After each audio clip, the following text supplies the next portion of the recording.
नमस्कार, मैं रवीश कुमार। एक रिपोर्ट ने हर किसी को दांव पर लगा दिया है। अदानी ग्रुप पर सवाल करने वाली हिंडनबर्ग रिपोर्ट ने केवल अदानी ग्रुप को संकट में नहीं डाला है, भारत में कॉरपोरेट गवर्नेंस की खस्ता हालत को भी फुटपाथ पर ला पटका है।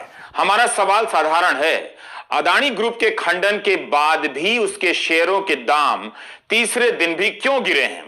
सोमवार सुबह अदानी एंटरप्राइज के शेयरों के दाम में 9.5% तक की उछाल की खबर आई, मगर दिन चढ़ने के साथ साथ समूह की तमाम अन्य कंपनियों के शेयर भी गिरने लगे। रॉयटर ने लिखा कि Adani transmission, Adani total gas और अदानी ग्रीन एनर्जी के शेयरों के दाम में भारी गिरावट देखी गई है। आखिर हिंडनबर्ग की रिपोर्ट की साख इतनी बड़ी है कि अदानी ग्रुप के 413 पन्नों के जवाब पर भारी पड़ रही है। ब्लूमबर्ग मीडिया साइट ने लिखा है कि 413 पन्ने के जवाब के बाद भी अदानी के बॉन्ड के दामों में गिरावट आई है। निवेशकों का भरोसा नहीं बना है। अरबपति निवेशक बिल एकमैन ने हिंडनबर्ग की रिपोर्ट को विश्वसनीय बताया है। हिंडनबर्ग ने जब अपनी रिपोर्ट जारी की थी तब कहा था कि कॉरपोरेट इतिहास का सबसे बड़ा फ्रॉड है। इतिहास में कभी भी कहीं भी इतना बड़ा फ्रॉड नहीं हुआ। यह थी हिंडनबर्ग की रिपोर्ट की हेडलाइन। यह मामला साधारण नहीं है। हम और आप हिंडनबर्ग और अदानी ग्रुप के जवाबों के बीच झूल रहे हैं। अरबपति निवेशक बिल एकमैन ने भी कहा कि उनका अपना रिसर्च नहीं है, बस हिंडनबर्ग की रिपोर्ट के आधार पर उनकी राय है, क्योंकि हिंडनबर्ग की रिपोर्ट की साख है। बिल एकमैन के ट्वीट को बीजेपी के सांसद सुब्रमण्यम स्वामी ने भी रीट्वीट किया है। इसलिए हम भी इस रिपोर्ट और उस पर आ रहे जवाबों और सवालों को ही कवर कर रहे हैं कि क्या क्या कहा जा रहा है। हमारा कोई निजी रिसर्च नहीं है। हम निवेशकों को किसी तरह की सलाह नहीं दे रहे। हड़बड़ाहट से अच्छा है कि ध्यान से चीजों को समझिए और फिर फैसला कीजिए, जैसे अभी तक करते आए हैं।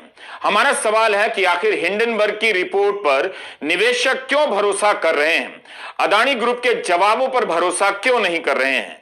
कई शेयरों के दाम में भारी गिरावट से लगता है कि हिंडनबर्ग की रिपोर्ट की साख अदानी ग्रुप के जवाब से ज्यादा है।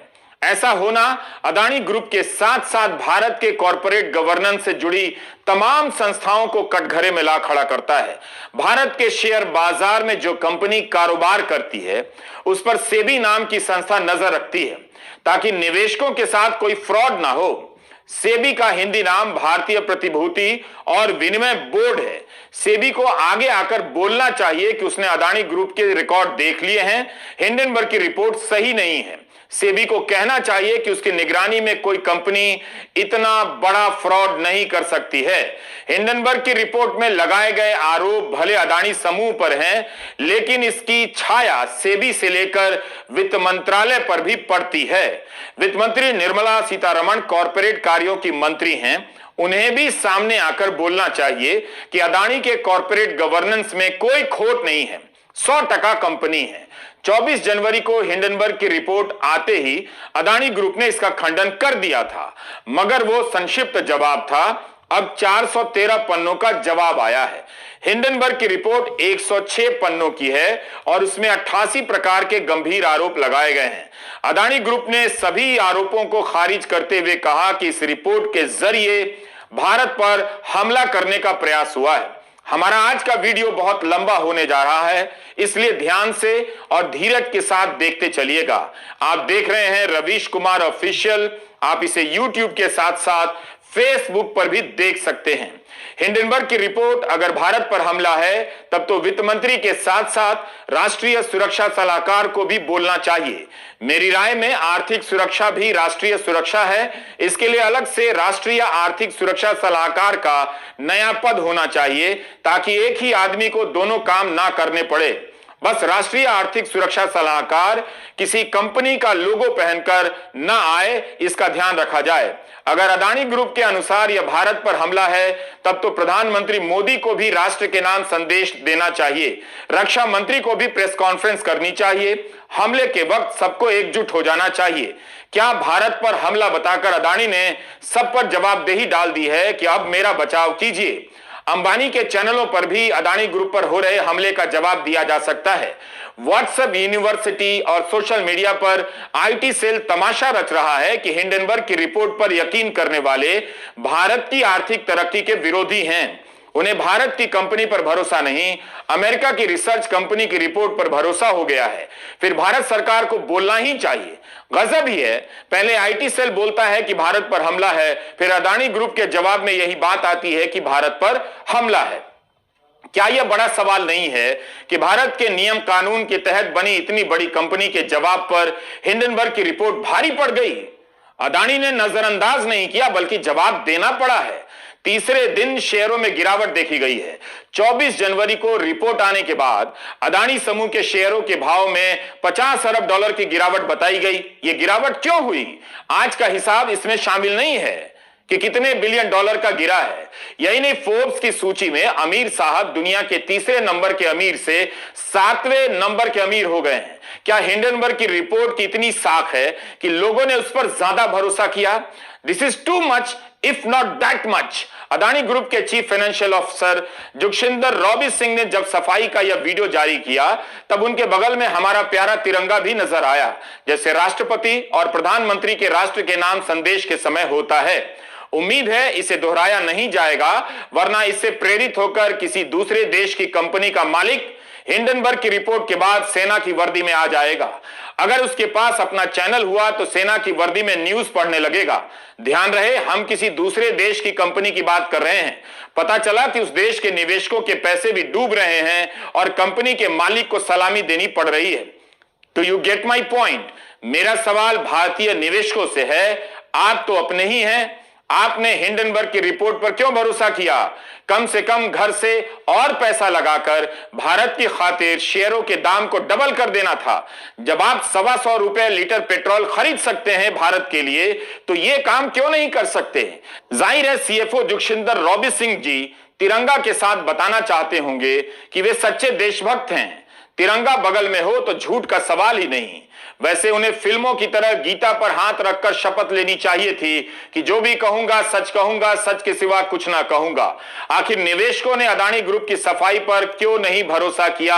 हमारा आज के वीडियो में सबसे बड़ा सवाल यही है। हाल ही में दैनिक जागरण को दिए फीचर इंटरव्यू में गौतम अदानी ने कहा कि मुझे आत्मसंतुष्टि है कि मैं और मेरा समूह देश के नव निर्माण में यथासंभव अपना योगदान दे पा रहा है। मैं इसे दोहरा दे रहा हूं ताकि निवेशकों को केवल हिंडनबर्ग याद ना रहे। इसे सुनकर निवेशक कैसे अपना शेयर बेच सकते हैं? बेशक I have a problem with these निवेशक्स। इन्हें तो अदानी के शेयरों को पहले ही दिन गिरने से रोक लेना चाहिए था। हम 413 पन्नों के जवाब को पूरा नहीं पढ़ सकते हैं, लेकिन आप इसे जरूर पढ़िए, छुट्टी लेकर पढ़िए, वीकेंड में भी पढ़िए। अदानी ग्रुप के न्यूज चैनल एनडीटीवी इंडिया ने कहा है कि रिपोर्ट के आरोप भारत, उसकी संस्थाओं और उसकी विकास की कहानी पर सोचा समझा हमला है। अमेरिकी फर्म की रिपोर्ट वित्तीय फायदे के लिए फॉल्स मार्केट तैयार करने के गुप्त मकसद से तैयार की गई है। हमारा फॉलो ऑन पब्लिक ऑफर तय समय पर ही आएगा। पीटीआई से बात करते हुए अदानी ग्रुप के सीएफओ जोगिशिंदर सिंह ने कहा है कि अदानी ग्रुप के 20,000 करोड़ के एफपीओ में किसी बदलाव पर कोई विचार नहीं है। यह एनडीटीवी इंडिया पर कवर करते समय कहा गया है, जो रिपोर्ट पढ़ी गई है। हिंडनबर्ग क्या चीज है कि इसकी रिपोर्ट से इतना बवाल मचा हुआ है? इसकी रिपोर्ट का इतिहास बताता है कि रिपोर्ट के बाद कई कंपनियां दोबारा नहीं उठ सकी। हिंडनबर्ग का दावा है कि 2 साल से अदानी ग्रुप पर रिसर्च कर रही थी। अपनी रिपोर्ट में इस कंपनी ने 720 से अधिक संदर्भ दिए हैं। अदानी ग्रुप ने इसे दुर्भावनापूर्ण बताया है और मुकदमा करने की भी चेतावनी दी है। हिंडनबर्ग एक निवेश करने वाली रिसर्च कंपनी है। इसकी स्थापना 2017 में नेट एंडरसन ने की थी। यह कंपनी किसी दूसरी कंपनी पर रिसर्च करती है कि कहीं कोई फ्रॉड तो नहीं हो रहा, इसके शेयरों के दाम वास्तविक हैं या बढ़ा चढ़ाकर बताए जा रहे हैं, ताकि निवेशकों को ज्यादा मुनाफा का लालच देकर ठगा जा सके। हिंडनबर्ग ने अभी तक 16 रिपोर्ट जारी की है। सबसे नई रिपोर्ट अदानी ग्रुप पर है। निकोला बिजली की गाड़ी बनाने वाली कंपनी है, 2020 में इसकी एक रिपोर्ट आई। उसी तरह स्वास्थ्य मामलों की एक कंपनी है क्लोवर हेल्थ, 2021 में उसके बारे में हिंडनबर्ग ने रिपोर्ट जारी की। करीब $6.25 बिलियन की कंपनी थी, उसका भाव 90% गिर गया। हिंडनबर्ग ने कहा कि जीनियस ब्रांड नाम की एक मनोरंजन करने वाली कंपनी के एक शेयर का भाव $6.86 है, यह गिरकर $1.5 पर आ जाएगा। 2 महीने के भीतर 80% शेयरों के दाम गिर गए। हमने जिन कंपनियों के उदाहरण दिए हैं सभी अमेरिका की कंपनियां हैं। ब्लूमबर्ग में एक लेख छपा है शुलिरेन का, इसमें लिखा है कि हिंडनबर्ग रिसर्च करने वाली कोई साधारण कंपनी नहीं है। यह फर्म छोटी है मगर न्यूयॉर्क के वित्तीय समाज में इसकी बड़ी इज्जत है। अगर हिंडनबर्ग किसी कंपनी को फ्रॉड कहती है तो अमेरिका के निवेशक कम से कम उसकी रिपोर्ट के कुछ पन्ने तो पढ़ ही लेते हैं। ब्लूमबर्ग की इस रिपोर्ट में लिखा है कि अदानी समूह का जितना भी कर्जा है उसका 30% विदेशी बैंकों से है। भारत के बैंकों से करीब 47,000 करोड़ का ही कर्ज लिया गया है। यह भी लिखा है कि अदानी समूह का जो ऑडिटर है वो कोई छोटी कंपनी का लगता है जिसकी अपनी वेबसाइट तक नहीं है। हम इसकी पुष्टि नहीं कर सकते, लेकिन ब्लूमबर्ग ने हिंडनबर्ग की रिपोर्ट का हवाला देते हुए ऐसा लिखा है। देखना होगा कि अदानी ग्रुप हिंडनबर्ग के खिलाफ क्या कानूनी कदम उठाता है और उसके क्या नतीजे आते हैं। दुनिया भर के अखबारों में इस रिपोर्ट का कवरेज हुआ है। क्या अदानी इसे लेकर wall street journal, economist, financial times, guardian के खिलाफ भी मानहानि कर देंगे? वैसे भारतीय मीडिया को दिए इंटरव्यू में अदानी ने हमेशा कहा है कि उनके पास जितना लोन है उतना चुकाने की पूरी क्षमता है।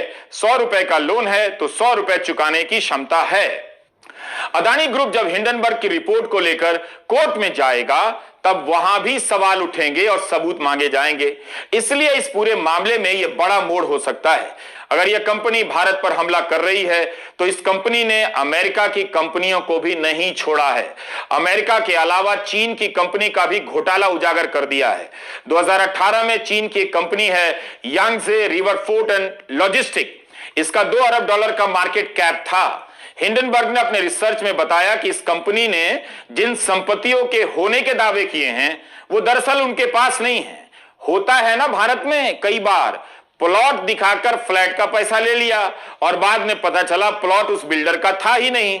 उसी तरह यांगजे रिवर पोर्ट का मामला लगता है जिसने हिंडनबर्ग पर मानहानि का मुकदमा कर दिया तो हिंडनबर्ग ने और जोर लगाकर नई नई चीजें खोद निकाली। 6 महीने के भीतर इस कंपनी को अमेरिकी शेयर बाजार नैस्डैक से हटा दिया गया। इसकी 98% वैल्यू खत्म हो गई। अब तो बाकायदा चेतावनी आती है टिकर पर कि यांगजे के शेयर अपने रिस्क पर ही खरीदें। यांगजे रिवर पोर्ट कंपनी कंगाल हो चुकी है। अब हिंडनबर्ग ने यह भी लिखा है कि उसके अदानी ग्रुप के शेयरों को उसने खरीदा है बॉन्ड वगैरह के जरिए। हिंडनबर्ग ने अपनी रिपोर्ट में यह चेतावनी भी लिखी है कि हम चाहते हैं कि निवेशक सारी चीजों को ठीक से परख लें। यह रिपोर्ट हमारी रिसर्च और नजरिए को शामिल करती है। हिंडनबर्ग एक शॉर्ट सेलिंग फर्म है। इसका मतलब क्या हुआ बहुत से लोग नहीं समझते हैं, आपके एंकर को भी नहीं मालूम था। भारत का अखबार बिजनेस स्टैंडर्ड ने लिखा है कि कई बार कोई किसी कंपनी के शेयर या अन्य प्रतिभूतियों को बेचने लग जाता है ताकि जब दाम गिर जाए तो वापस कम दाम पर उन शेयरों को खरीद ले और मुनाफा कमा ले।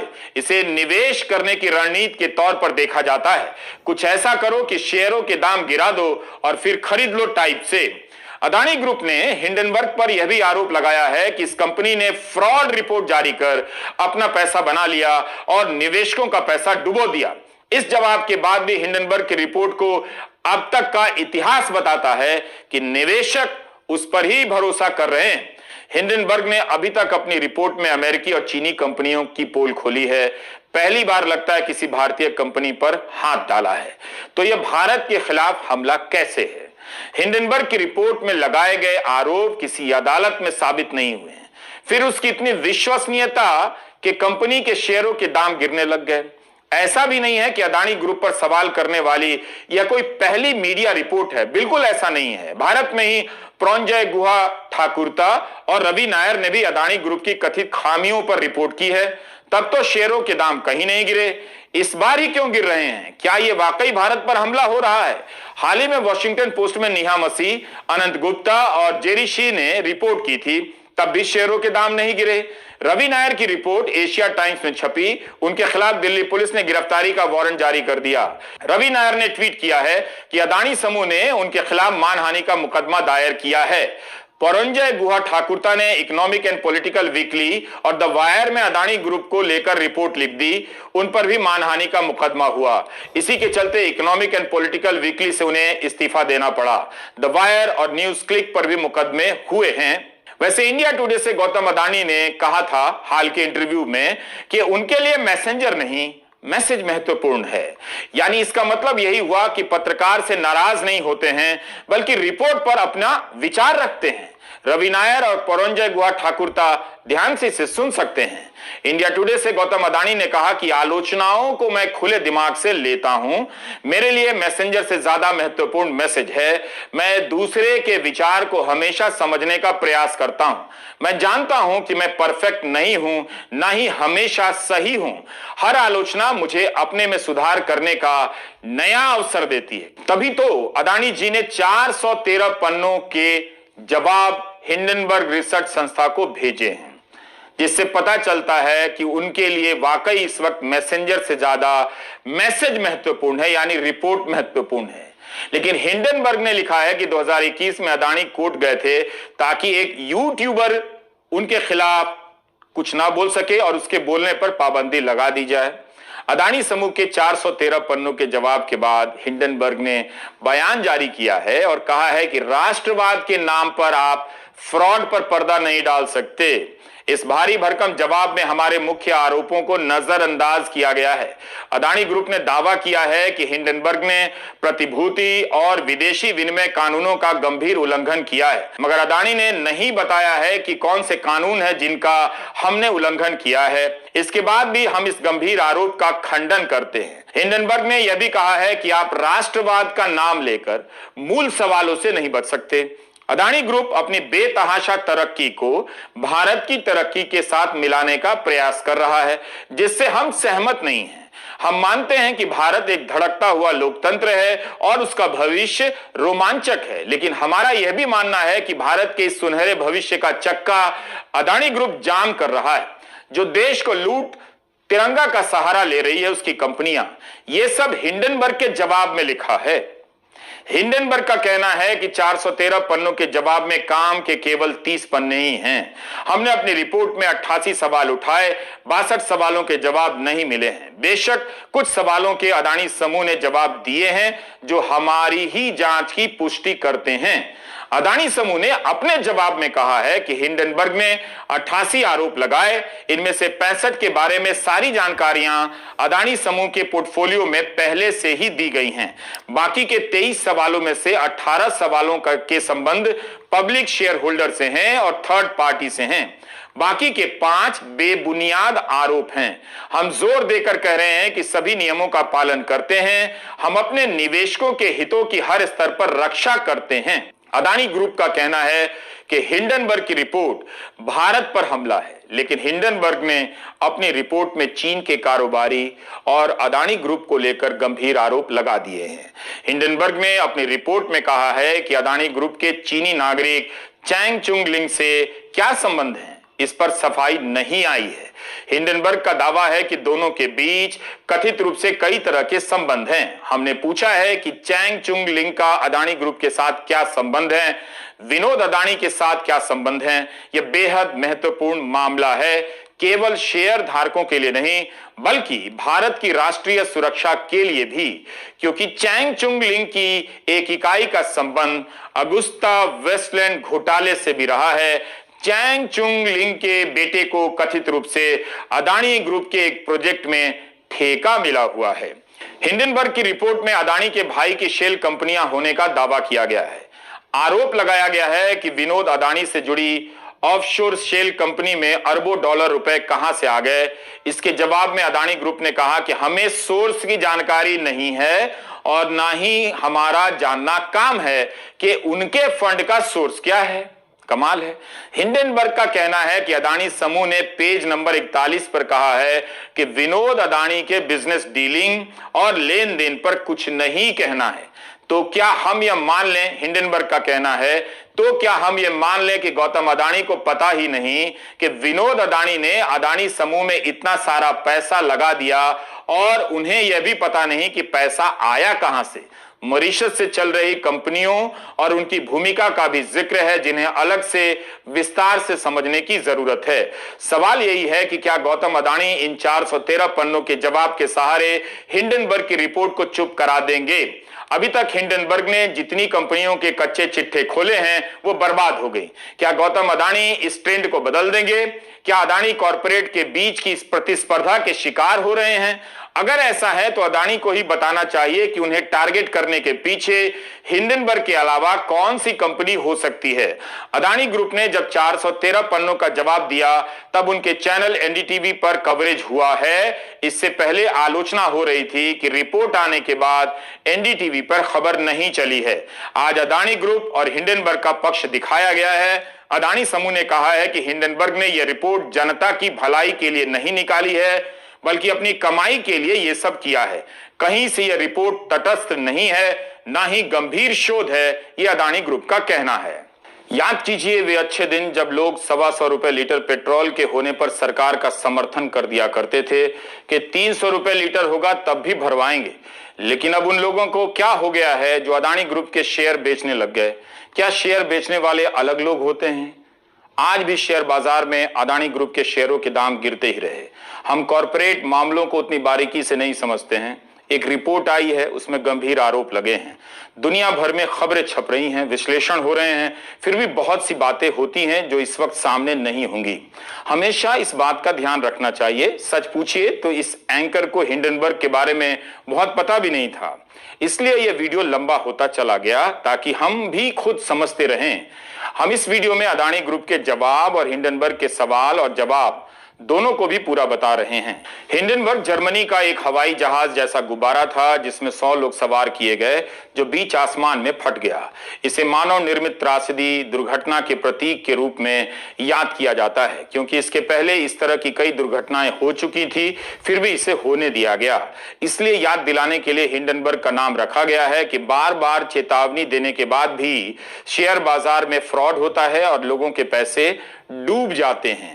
इस बीच विपक्ष भारतीय जीवन बीमा के शेयरों के दाम गिरने को लेकर भी इस रिपोर्ट से जोड़ रहा है। कांग्रेस अध्यक्ष ने ट्वीट किया है कि जब से यह रिपोर्ट आई है 2 दिनों में एलआईसी के 22,000 करोड़ हवा हो गए। हम जानते हैं कि आपको अपने शेयरों और पेंशन के पैसे की चिंता है। अगर इसी तरह गिरा तो क्या हुआ? इन मामलों में हम विशेषज्ञ नहीं हैं। हमारा सवाल इतना ही है कि हिंडनबर्ग की रिपोर्ट में ऐसा क्या है कि फोर्ब्स की सूची में अडानी ग्रुप के प्रमुख की रैंकिंग दुनिया में 3 नंबर के अमीर से 7 नंबर पर आ गई। ये कोई टीवी का टीआरपी नहीं है कि हिंदू मुस्लिम का डिबेट नहीं दिखाया तो नंबर 7 हो गए। ये शेयर मार्केट का गेम है, निवेशक और उसमें भरोसे का मामला है। यहां लोग दिमाग से पैसा लगाते हैं, दिमाग से निकाल लेते हैं। जेब और देश में अंतर होता है। शेयर बाजार में निवेशक देश के लिए नहीं, अपनी जेब के लिए होता है। देश पर हमला होगा तो निवेशक पीछे नहीं रहेगा, लेकिन वो जानता है कि यह हमला उसकी जेब पर हमला है। नमस्कार, मैं रवीश कुमार।